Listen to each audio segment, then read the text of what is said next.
Dari pusat ibu kota, Jakarta, hari ini saya sudah berada di Tugu Perjuangan, yaitu Monas. Dan hari ini kita sudah tahu bahwa Mahkamah Konstitusi yang kemarin sangat polemik, Hakim Ketua Mahkamah Konstitusi Anwar Usman dilaporkan, dan hari ini sudah terjawab juga. MK telah memberikan keputusannya, menjatuhkan putusan bahwa Saudara Anwar Usman telah melakukan pelanggaran terhadap norma etik, kode etik daripada Hakim Konstitusi. Tetapi ada beberapa poin catatan bahwa yang bersangkutan itu kemudian tidak diberhentikan, tetapi hanya untuk kasus-kasus tertentu dia tidak boleh terlibat. Nah, saya ingin tanggapan daripada Bung Rapli melihat putusan MK ini. Baik, Assalamualaikum warahmatullahi wabarakatuh. Kebetulan kami berada di pusat ibu kota. Kami ingin menyampaikan berbelasungkawa pertama kepada Mahkamah Konstitusi Negara Republik Indonesia yang telah mencederai nilai-nilai keadilan, nilai-nilai demokrasi.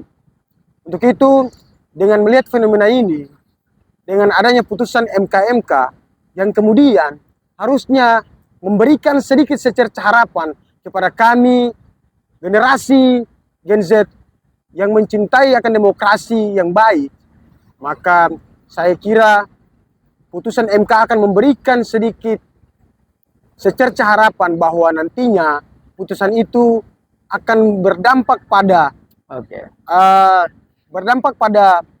Anwar Usman akan dipecat atau diberhentikan dari jabatan sebagai Ketua Mahkamah Konstitusi dan juga Hakim Mahkamah Konstitusi. Berarti saudara menginginkan sebetulnya harus putusan MK ini adalah menjatuhkan pemberhentian secara permanen, tidak dalam kapasitas pemberhentian dari jabatan ketua, tapi pemberhentian secara otomatis sebagai Hakim Mahkamah Konstitusi. Iya, kalau kita bicara persoalan apa yang menjadi konflik interest, ya, dan itu berdampak karena sudah terbentuk konflik interest, sudah terbentuk keberpihakan, ada keberpihakan itu, dan sepertinya meloloskan anak presiden. Ya, jadi kita bicara keponakan.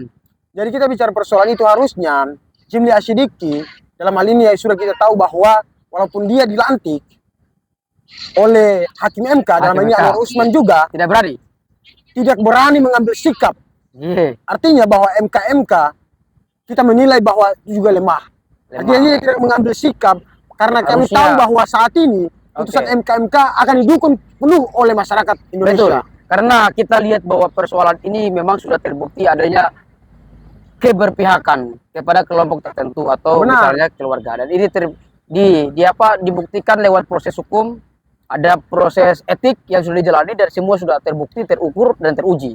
Kemudian dan ini tentu saja hukum sekarang ini sudah tidak berjalan lagi dengan sesuai dengan mekanisme hukum yang seharusnya. Dan semestinya ini Hakim Jimli Asyidiki sebagai Ketua MK seharusnya mengambil langkah yang responsif. Ya, betul. Jadi hukum itu adalah bicara persoalan keinginan masyarakat. Hetre in actor dividend an. Artinya hukum itu tertati-tati mengikuti perkembangan masyarakat. Jadi masyarakat menginginkan bahwa Hakim Mahkamah Konstitusi saat ini adalah Anwar Usman itu harus dipecat, bahkan diberhentikan secara permanen. Harus secara permanen dan tidak hormat dan tidak secara terhormat. Karena dia mencederai nilai-nilai yang agung dalam Mahkamah Konstitusi. Baik. Seperti itu. Tapi secara poin pertama kita melihat bahwa tentu kita apresiasi putusan MK yang sudah menjatuhkan bahwa benar asumsi publik hari ini bukan cuma sekedar spekulasi, tapi terbukti. Tapi kita sesalkan kenapa cuma sampai sebatas pemberhentian jabatan sebagai Ketua Mahkamah Konstitusi. Harusnya lebih powerful lagi. Lebih powerful. Ini sudah tidak. Karena kalau kita bicara persoalan kewenangan, ya kan? Kewenangan ini dia terlalu melampaui apa yang diberikan. Melampaui kewenangan. Sehingga kalau kita bicara persoalan kewenangan itu, dia bahkan mengamini bahwa demi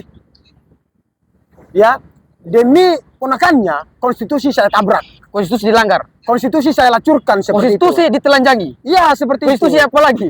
Konstitusi ditelanjangi, konstitusi diperkosa dan sebagainya. Jadi ya, itu mungkin sebagai closing statement. Kalau kata Bung Rocky Gerung, ya kita membangunkan revolusi bukan dengan kata-kata yang pelongo-pelongo, tapi harus dengan kata-kata yang penuh dengan energik, penuh dengan semangat. Kalau bila perlu, kalau kata dia ya ucapkan kata bajingan tolol.